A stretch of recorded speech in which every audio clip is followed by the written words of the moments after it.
My parents ordered me to let my sister's family move into my house. My father said it before I had even touched the bread. Not suggested, not asked, said.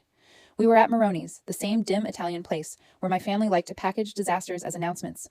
My mother was already tearing up. My sister Karen wouldn't meet my eyes. Her husband Mark looked sick. Their kids were on tablets, cartoon sounds leaking into the silence between glasses and silverware. My father folded his hands and said, "Your house has 3 bedrooms. They'll stay with you until they get back on their feet." He said it like the reservation had already been made. I looked at him. "You told them yes before speaking to me?" My mother leaned in fast. "Lisa, don't start. Start." Like I was the problem. Like the decision sitting at the table wasn't. Karen finally looked up. "You live alone. We have children." My father nodded at me like that closed the case. Family helps family. The waiter chose that exact moment to appear with the bread basket and caught the end of it. Mark stared at the table. The couple in the next booth went quiet. Witnesses. There were always witnesses when my family wanted me cornered into agreement. I kept my voice flat. "No." My mother blinked. "No? No one is moving into my house." Karen gave a short laugh. "Wow." My father's face changed. Calm, disappointed, worse than yelling. "Don't be selfish." I reached into my bag and pulled out my phone. Slowly, Karen saw it and went still. "Dad," she said under her breath, "can we not do this here?" I unlocked the screen and opened a folder. 6 clips, dates in the corners, front porch, garage, kitchen, side gate. My mother whispered, "What is that?" I looked at Karen. "You already had a key made, didn't you?" Mark turned so fast his chair scraped. "What?" Karen's face strained.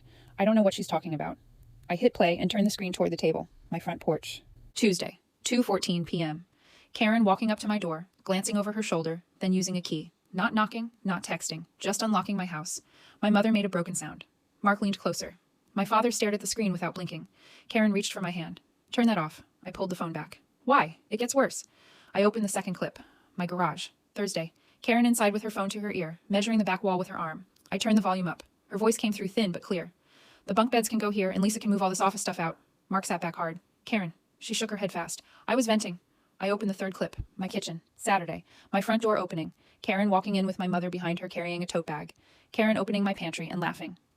"She buys the expensive stuff. We won't have to shop for weeks." My mother covered her mouth. "Lisa, listen." "No," I said. "You listen." Even the kids had looked up now. Mark stared at his wife, then my mother, then me, like he was trying to decide which lie had been told first.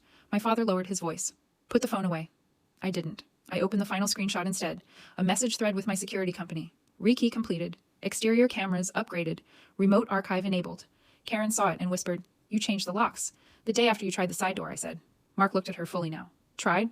I slid the phone back into my bag. "And copies of all of this went to my attorney this afternoon." Silence. Total.